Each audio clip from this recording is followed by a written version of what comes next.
Britain's armed police are amongst the toughest in the world. Put it down! These men and women face untold dangers. And every day could be the day they pull the trigger.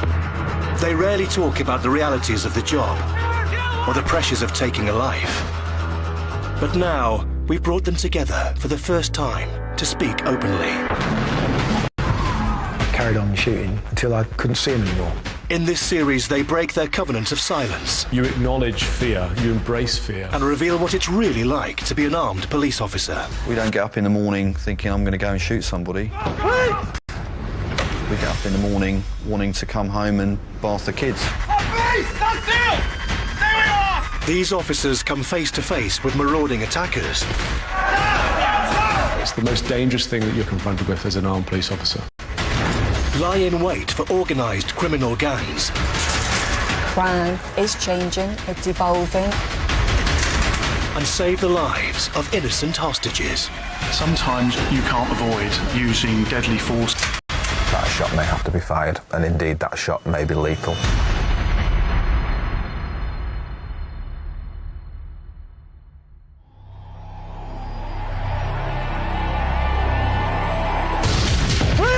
There are more than 6,000 specially trained armed officers in the UK. Oh, please get the grenade! Get the grenade! And while they can deal with any kind of armed threat, As a firearms officer, you're dealing with the serious criminality, the serious offences. there's one group who are particularly feared. Organised criminal gangs. Tonight, Robbery, he's got a gun to his head. these officers reveal all about some of their most dangerous operations. We started seeing levels of gun crime and levels of violence that we'd never experienced before. Coming face to face with armed robbers. You know you've got to take some sort of decisive action. Otherwise, members of the public could get hurt or killed. Violent drug dealers. And foiling organised heists. You could be forgiven for thinking this is never going to happen. And then one day it did happen.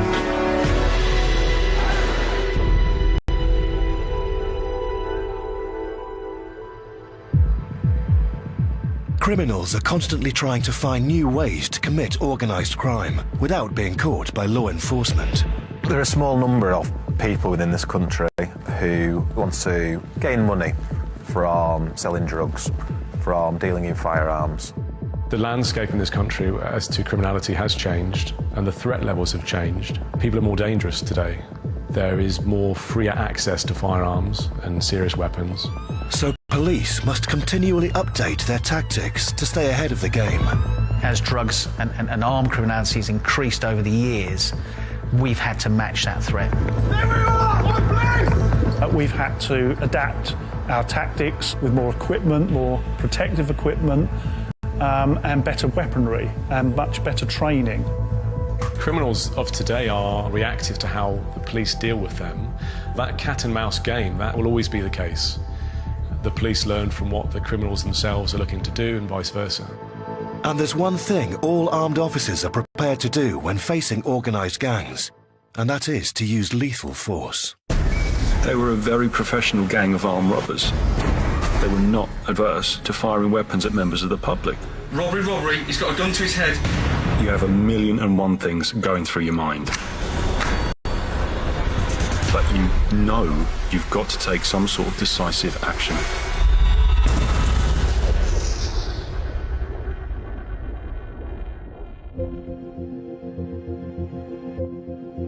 I joined the police in the early 90s.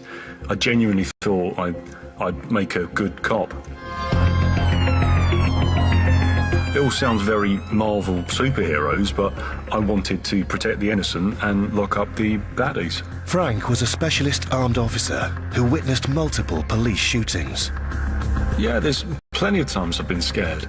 You're looking at someone who wants to kill you, wants to hurt you, wants to stop you going home to your missus. Of course you're scared. All too often, he's come face to face with organised criminal gangs.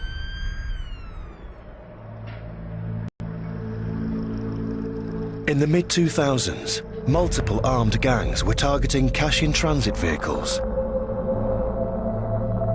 Heavily organised, they'd often lie in wait for the vans to arrive, before using violence to rob the guards and escape with the loot.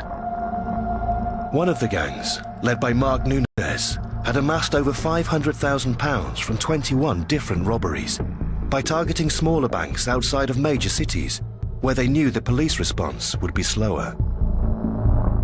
And in September 2007, Specialist Armed Officer Frank was part of a team trying to get ahead of the gang and catch them in the act. They were a very professional gang of armed robbers. They were in possession of at least one viable handgun, and from their conduct in the past, they were not averse to firing weapons at members of the public, so the threat was quite serious. We've received intelligence that a gang of armed robbers is going to attack a cash-in-transit vehicle in Chandler's Ford in Hampshire. So we arrive at the area of operation around 7, and we're looking at various tactics. We quickly rule out an overt presence because that would lead the gang to committing an offence elsewhere, and that would be out of our control. Frank is part of the team on the ground. A covert tactic is decided upon, and over a dozen armed officers take up hidden vantage points around the bank. We've got armed officers hidden in a block of public toilets to the left of the bank, and we've got 2 rifle officers in an observation point in some flats over the road, providing life-at-risk cover for the custodian. We were just waiting for Nunes to arrive so we could jump out and arrest him. But after 3 hours of surveillance, there is no sign of ringleader Nunes. You're on a robbery plot, and there's going to be a robbery.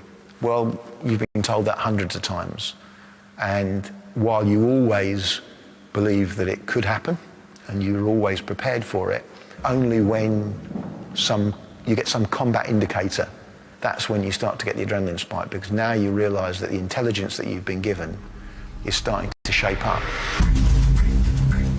More and more members of the gang were arriving in various stolen vehicles. One of the gang members is opposite the bank at a bus stop. His behaviour's really suspicious, but we didn't know where the ringleader of the gang was, and he was the guy who it was thought had the gun. The cash-in-transit vehicle pulled in and parked up next to the bank. I was thinking, seems like the job's on. From OP4, the guard is out of the rear of the van. Robbery, he's got a gun to his head. An armed officer literally has seconds to make life or death decisions. To most of us, that would seem impossible. When you're facing an armed threat, it's a very, very intense feeling. You have 1,000,001 things going through your mind in milliseconds. Time slows down. Things seem to take ages to happen. You will definitely feel emptiness in the pit of your stomach.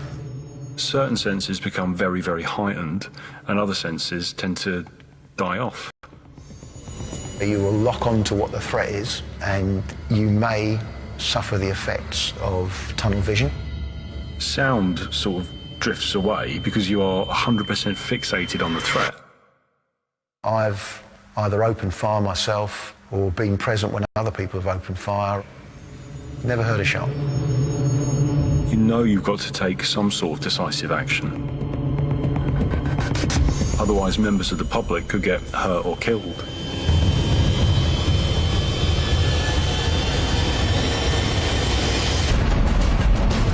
I have no doubt it's their quick, decisive action that prevented innocent loss of life. They were violent, they'd shot at police before, and suddenly you're thinking, this is actually going to happen.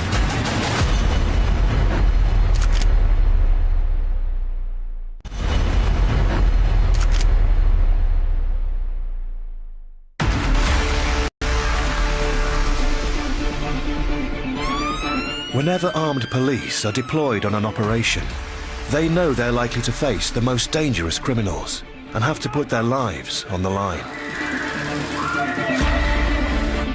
Every job you go out on, there's always that potential. Otherwise, you wouldn't be there. Otherwise, some unarmed guy would be dealing with it. You know, there's a reason that they're called in the firearms unit. Well, I guess part of the job, if you like, is the fact that you don't know what sort of individual you're going to face. Often young people are quite content to carry firearms and use them without very much thought for the danger that they're putting themselves and others in. But sometimes they face organised criminals and have to adapt their plans accordingly. No firearms operation is ever the same. There's always something different. I mean, we've had this great saying that no plan survives contact with the enemy. So in a firearms operation, you've got to be able to react and change your plan. And I think that ability is something that you develop.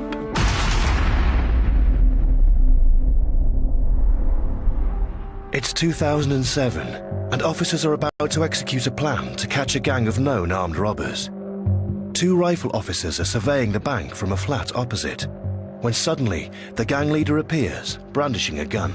Robbery, he's got a gun to his head.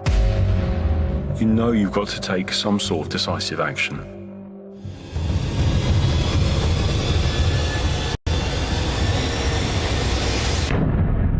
There's a bang. The guy who's got the gun to the head of the guard falls down. Robert, he's running towards the guard. The guy that was at the bus stop, he sees his mate lying on the floor. He sees that the gun's been dropped. Stands up, balaclava down. He's running across the road. He picks up the gun. An officer takes a shot. He falls on his side. He's making an overt movement. He's still a threat. Bang. He's shot again. The threats are neutralised. Now all that happened in 5 to 10 seconds. Both Mark Nunez and his accomplice, Andrew Markland, were fatally wounded. Those rifle officers did not shoot to kill, they shoot to stop. And it's unfortunate that sometimes the people you're shooting die. We act on intelligence, but there was always a chance the intelligence could be wrong. We didn't have any reason to intervene until Nunez turned up with the firearm. But literally seconds after he had arrived, he had that gun pointing at the custodian's head. And if those riflemen had hesitated even half a second, we could have had a dead security guard. I have no doubt it's their quick, decisive action that prevented innocent loss of life. I know what it was like for those riflemen. In my career as a firearms officer, I did have to fire my weapon and I did kill someone. I know the thoughts that would have been going through their head. I know how they would have been feeling afterwards. And the impact that it has on you as an individual can be immense. I've seen the worst of humanity. I've seen people who have been shot. I've seen people who have been stabbed. I've seen people who have been decapitated. How you then deal with that and go home is down to you as an individual. I joined in the 70s, where, the detective inspector pulled the bottom drawer, hand you a bottle of scotch and said, go and sort yourself out. Certainly my family, throughout my time on firearms, throughout 13 years, never particularly wanted to know where I'd been, what I'd done. The remaining 7 members of the gang were jailed for a combined total of over 70 years. I was relatively lucky. I don't think it negatively impacted me at all. But everybody's different. You sometimes get a bit annoyed that they put you in a situation where that's had to happen and that, you or your colleagues have had to take that action. No armed officer gets up in the morning and thinks, yes, lovely, today I'm going to go out and shoot someone. That is the last thing they want to do. But by the same token, the people lying on the floor are dead because of their own actions.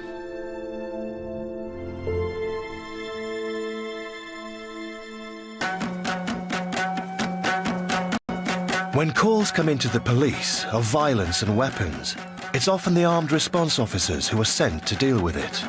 People often say, how can you confront somebody that has a gun? Well, actually, I have a firearm.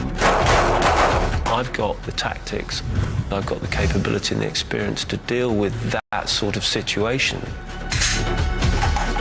We needed different weaponry to combat the threat that we came across. So specialist officers have a range of different weapons to deal with whatever they might face. Well, you had a pistol for what we would call close quarter combat. Stand still! Stay where you are! On police! Maybe if you had to go into a small room in a house. The 9mm ammo can take out a threat up to 50 metres away. Beyond that, we'll use the carbine. I was deployed with a longer weapon, which was a Heckler & Koch G36, for those containments and, you know, dealing with individuals who are further away. The assault rifle has a range of 800 metres, meaning offenders are rarely out of police range. So the first time you go operational with a firearm, it's almost like the first time again that you're wearing a uniform. Everyone's looking at you. But officers will always consider the non-lethal options first. What we want to be able to do is not resort to lethal force, and we should want to use something like the less lethal options in the first instance. Steve Smith is one of the UK's most experienced firearms officers and has spent much of his career combating the illegal activity of organised criminals. In 2000, he was part of an operation to take down one of the most organised gangs London had ever seen. They were violent. They'd shot at police before. We were told that they couldn't defeat the glass. And suddenly you're thinking, this is actually going to happen.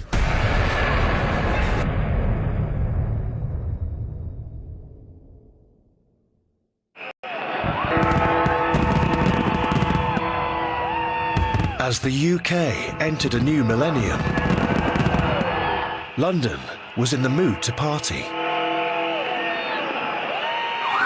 But for some, the new year signalled a new opportunity to commit crime.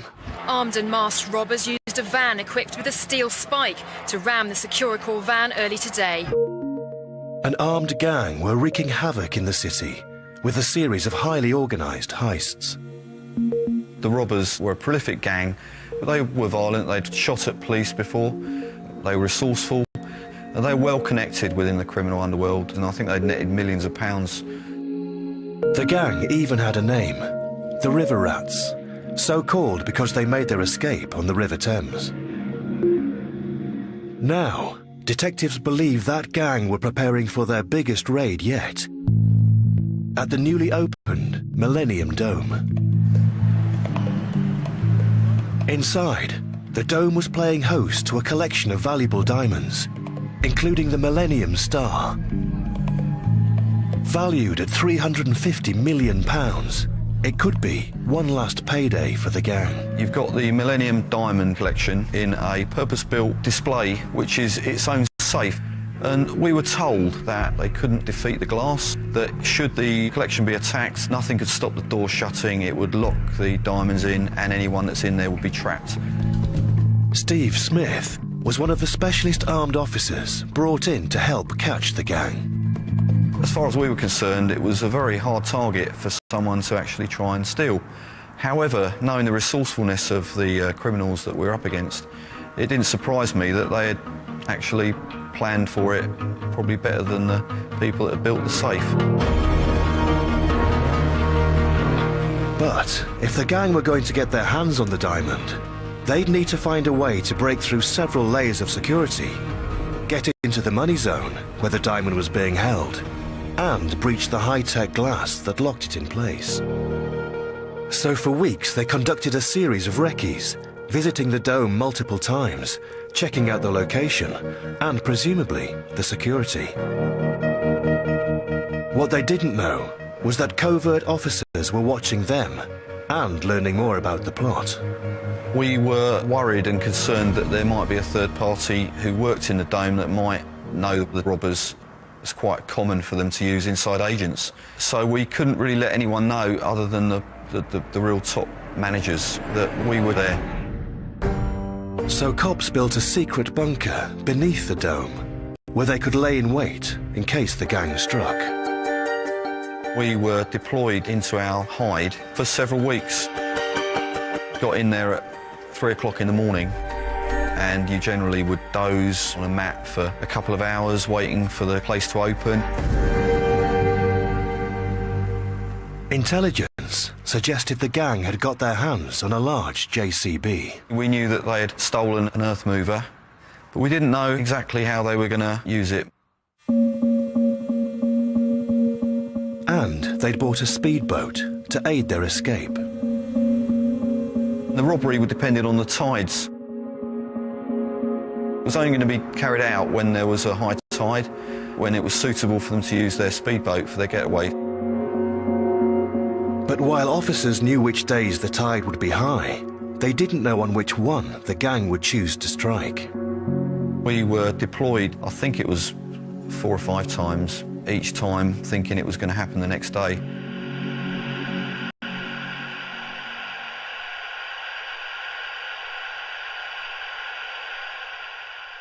When it didn't happen, by, sort of 9 or 10 o'clock in the morning, we would have to box all our weapons and kit up into covert boxes so that they could be removed.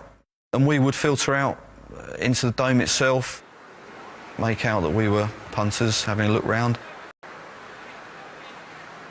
I think we could be forgiven for thinking this is never going to happen. They're never going to come and do this. It sounds like paper ripping when you fire a Mac-10. It's like... It's a split-second decision to take your safety catch off and pull the trigger. Oh, please! Hands in the air! Hands in the air! Hands in the air!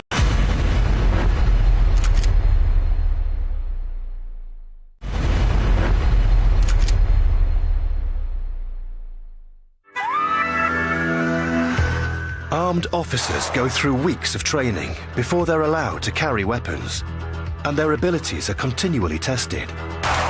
But all of them volunteer to join the department, and many have no prior experience of pulling the trigger. It's not that easy to pull a trigger and hit a target.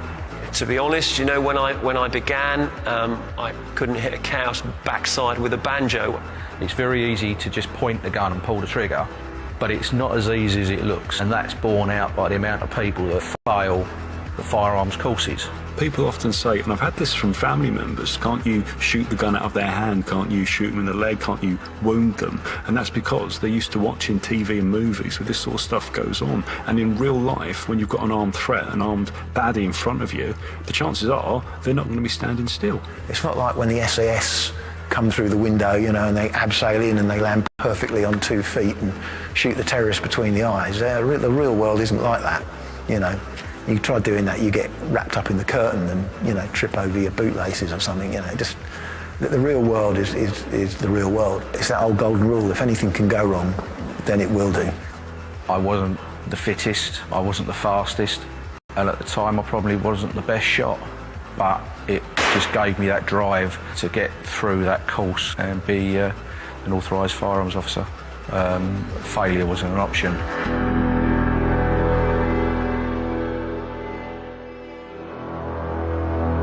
In 2000, a team of armed officers were preparing to put their training to the test.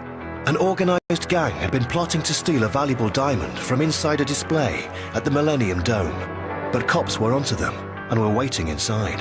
I think we could be forgiven for thinking this is never going to happen. They're never going to come and do this. After weeks of waiting, finally, it seemed the heist was on. We have highball. Subjects are on the move. The bright yellow JCB, which the gang had stolen, was driving towards the perimeter. And their speedboat was on the move on the Thames. The digger was quite a threat to us because they have armoured glass in them, and if a digger ran amok in the dome display at the height of the public being there, it could be quite catastrophic. What Steve didn't know was that the digger had been modified and several gang members were hiding inside. Within minutes, cops saw the JCB crash through a safety barrier and approach the dome itself.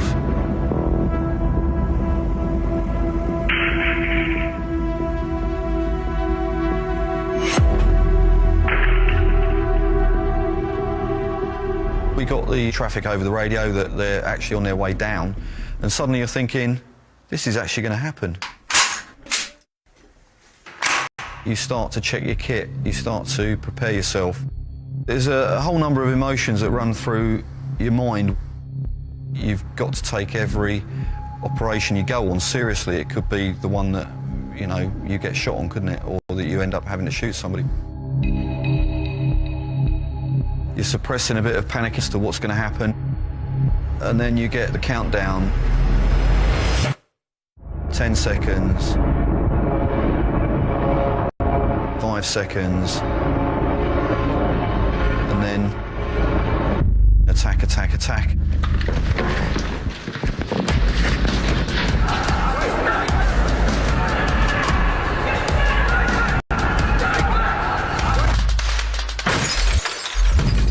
We closed in on the digger, shouting challenges. Armed police! Get on the floor! Get down! Stay down! I was amongst the first two officers. I think the officer in front of me had a ballistic shield. My job was to take on the digger, make sure that if he did try to drive it away, that it was neutralised.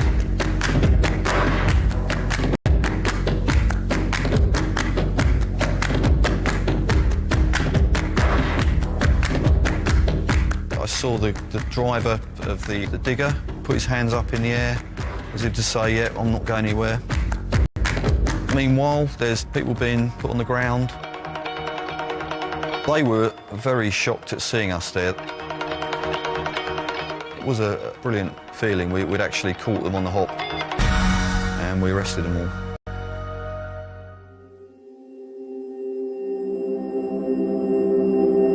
In total, 4 gang members were arrested inside the dome, as well as another on the getaway boat and a further member on the other side of the Thames. Amazingly, despite their violent past, the gang hadn't brought firearms to the dome, believing they'd be away before police could arrive. And cops were amazed to find the gang had defeated the impenetrable glass, using a nail gun and sledgehammer to get within touching distance of the prized jewels. The men were all charged and sentenced to a combined total of 75 years in prison. You are trusted to do a job, and you don't want to let that trust down. I think that's why you're very proud of the unit, you're proud of the guys and girls on it. So you get a bit of job satisfaction, and that's probably what it's about. It's 2016, and in Belfast, police are investigating a shooting. The attack could be gang-related, and suspects have been seen fleeing to a nearby house. They could be armed and potentially deadly. We colour code a house for the purpose of the operation, so the front of the house is what we would call white cover. So when you're at the front of the house, that's the high risk. So when you're bringing people out the front door and you're covering that, it's significantly dangerous. Police need the gang members to come out, but they're exposed, with no idea what they're about to face. The first residents come out with their hands raised. Police have no idea whether any of them are connected to the fugitive or part of a gang. You need to be dominant because you need to take control of the situation, and you need to take control of quite often more than one person. For any firearms operation where there could be one subject and 8 officers challenging that one individual subject with a firearm, obviously all the training, all the tactics are about the team being superior in numbers and weaponry.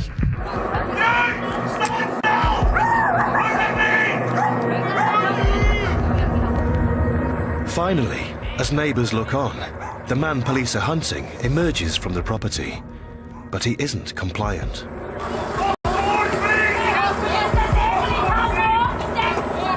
People try and play games with armed officers. It's all about, you know, I'm a big macho man. So the requirement is always there that you need to be prepared to pull that trigger. He appears to be drinking and taunting the officers who are pointing guns just yards away. Am I justified to pull the trigger? 9 times out of 10 you wait. 9 times out of 10 the fact that there's a couple of big guys pointing guns at someone is going to resolve the situation, but sometimes it doesn't for various reasons. The person could be on drugs, they could be suffering from mental illness, drunk, but there's a lot of factors that will be analysed a lot later in the day that you can't possibly know at that point in time when you make that decision. The man is taken away for questioning. On this occasion, armed police have been able to extract the wanted man from a property without anyone getting hurt. The best way for there to be a peaceful resolution is if the subject's got no real opportunity other than to surrender. But some operations can be more challenging, and officers may have to arrest organised criminals on the move.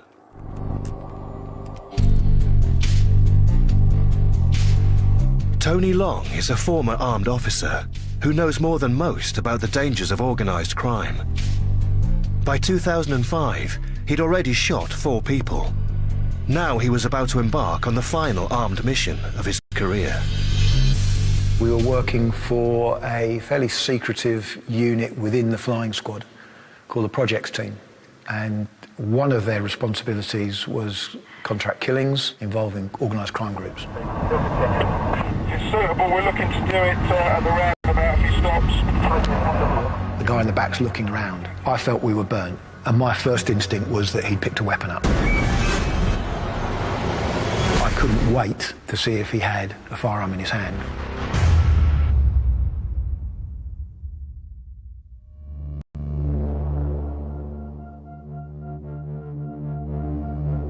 It's 2005, and police are on their second day of surveillance of a suspect called Azel Rodney. He's back to the car with the bag. He's part of a known drugs gang, who police believe are planning a violent robbery and possible murder of a rival gang member. Tony is one of the armed officers, poised to react at the first sign of trouble. Every job you go out on, there's always that potential to be killed. You go out believing that your ability and that of your team and your tactics and your shooting skills are such that you will win the day. Surveillance teams believe the gang have collected a bag containing MAC-10 submachine guns to commit the murder. It's a weapon that's capable of firing at a rate of about 18 rounds a second. It sounds like paper ripping when you fire a MAC-10. It's like, it's very, very fast.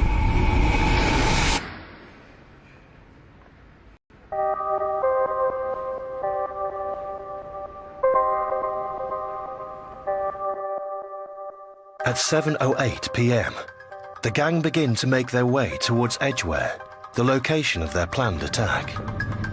In this footage of the incident, the suspect vehicle, a silver VW Golf, is at the front, containing 3 men. They're unaware they're being followed by 4 unmarked police cars. Tony is in the second vehicle back, and he's about to launch one of the most dangerous armed policing operations, called a hard stop. Go, mate. Oh, please! Hands in the air! Hands in the air! Hands in the air! A hard stop is normally used in a high-risk situation where intelligence is available to support the fact that occupants of a vehicle are in possession of a firearm. The decision-making time that is available to an officer when you are literally within feet of the offending vehicle is reduced severely. When you're in a contact situation, your safety catch is on, but it's a split-second decision to take your safety catch off and pull the trigger. The offenders themselves are introduced to this police response within seconds of not realising it, and if they are in possession of a firearm, there is the likelihood that they may want to protect themselves. There's always a debate ongoing with hard stops as to how best to implement them.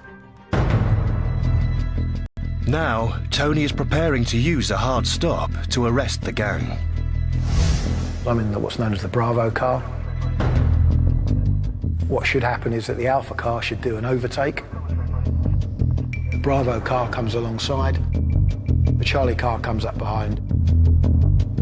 We've got them boxed in. I was the static cover man. My job is to provide cover so you're covering with your weapon and you're watching the occupants of the vehicle, and you are all that's protecting the team in those small, valuable seconds where they're debussing.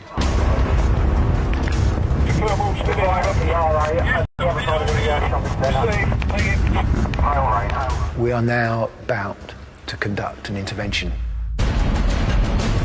Human beings are unpredictable. Things can go wrong. I felt we were burned, and my first instinct was that he'd picked a weapon up. And I carried on shooting until I couldn't see him anymore.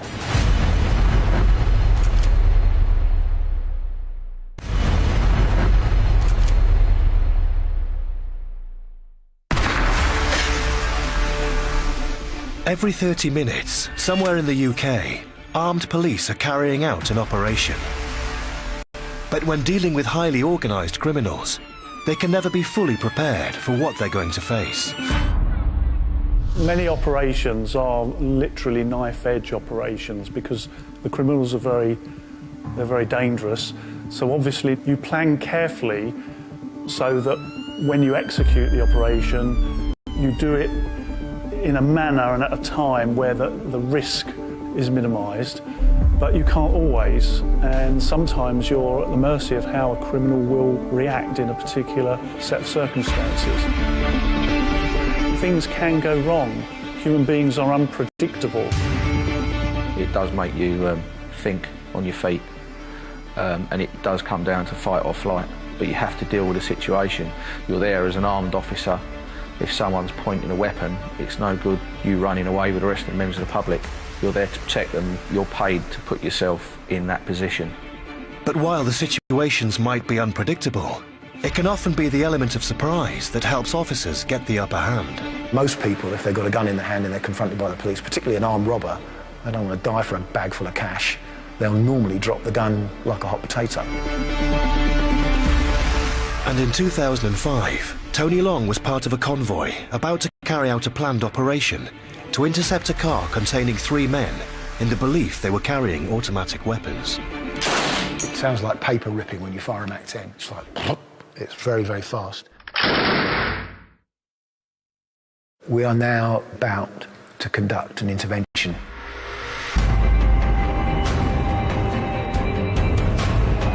Adrenaline definitely spiked. My heart rate went up. But we're looking to do it at the roundabout if he stops. As soon as the Alpha car gets out of the way, I've got an unobstructed view of the back of the VW Golf, and I'm not happy. The guy in the back's looking around. I felt we were burned. What are we going in? They knew that they had police behind them. The whole object of this tactic is that you take them completely by surprise. If you've lost that element of surprise, you've given them thinking time, you've given them planning time. Okay, hold on. The rear seat passenger, he looked over his left shoulder, he looked over his right shoulder, and then he ducked down across the back seat. Now, that's not unusual, you know. When you're panicking, you might think you might be able to hide on the back seat. What worried me was when he sprang back up again, and my first instinct was that he'd picked a weapon up. Okay, hold on. Right, yeah, sweet as.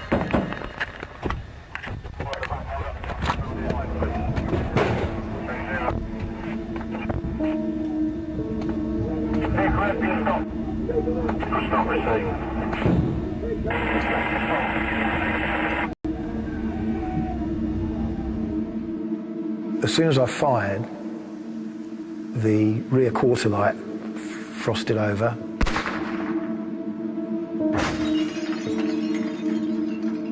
And a big section of the rear offside window frosted over. And I carried on shooting. And a section of it fell out, so I was probably shooting through something the size of a large dinner plate. And I can still see him there as a dark figure in the back of the vehicle.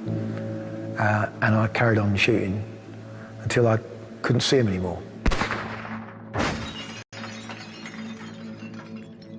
And I look in, and he's just lying across the back seat. And it was apparent to me that if he wasn't dead, he was certainly dying. The Silver Commander came up later and said, he's dead, mate. What did you see? I said, I saw him go for a gun, but I didn't see the gun. No, I was absolutely convinced when I pulled the trigger that he posed an immediate threat, otherwise I wouldn't have fired. And I decided that I couldn't wait to see if he had a firearm in his hand, because he was quite capable with that weapon of firing from the hip, with a weapon below the line of sight. And if I did wait to see the weapon come up, he could have fired 9, 10 shots.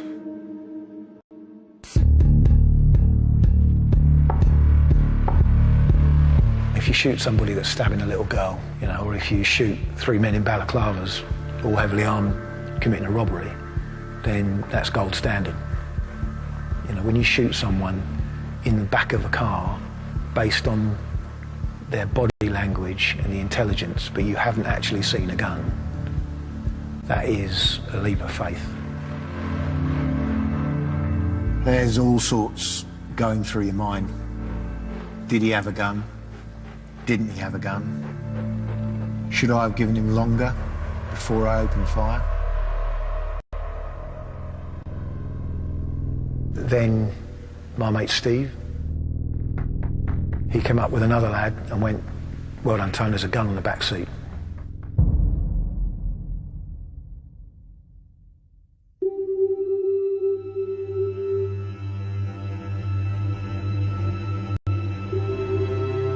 And I just remember banging my head against the headrest and banging my fists into the seat, and just an overwhelming sense of relief.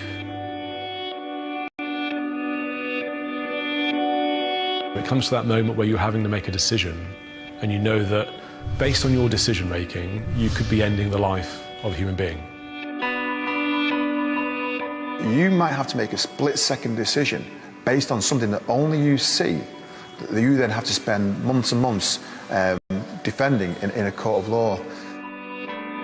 You know your decision-making will be picked apart, analysed, and looked at with the glorious benefit of hindsight for years.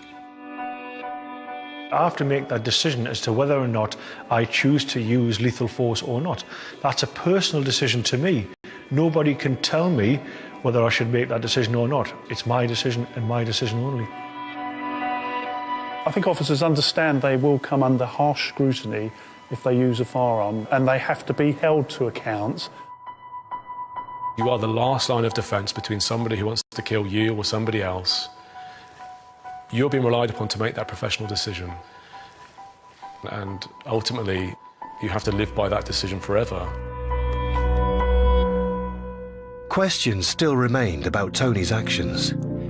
In total, 3 guns were found in the car, but none were the automatic MAC-10s that Tony and his team had feared. The other 2 passengers were arrested and later jailed for 6 and 7 years, respectively.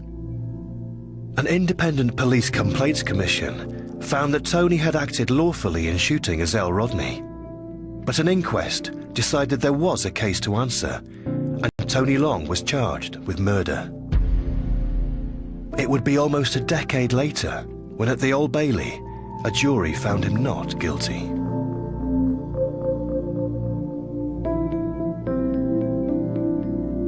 Well, I regret the grief and aggravation it caused everyone. But his choice. He chose to take the shortcut to wealth and prosperity by committing armed crime. You know, he fell off the path, didn't he? You take that risk, you know, then you're going to have to live or die with it, aren't you? In his case, he died.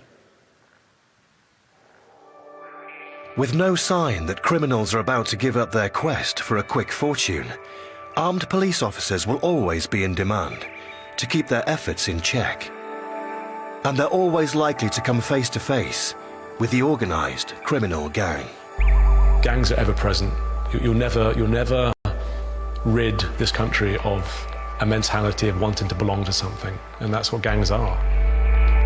It gives people in a certain element of society somewhere where they feel they belong to something. Criminals, by their very nature, are dangerous. If they've got guns, they should be taken out of circulation.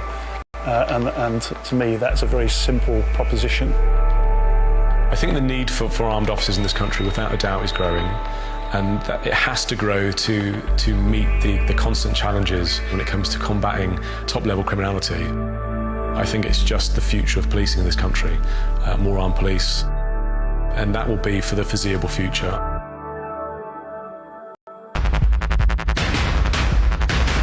Now remember David Koresh, the drifter turned prophet turned infamous killer. Brand new next Monday at 9, Waco Inferno, the untold story. Next tonight, the complex police operation that results in an incredible narcotics haul. Criminals caught on camera in just a tick.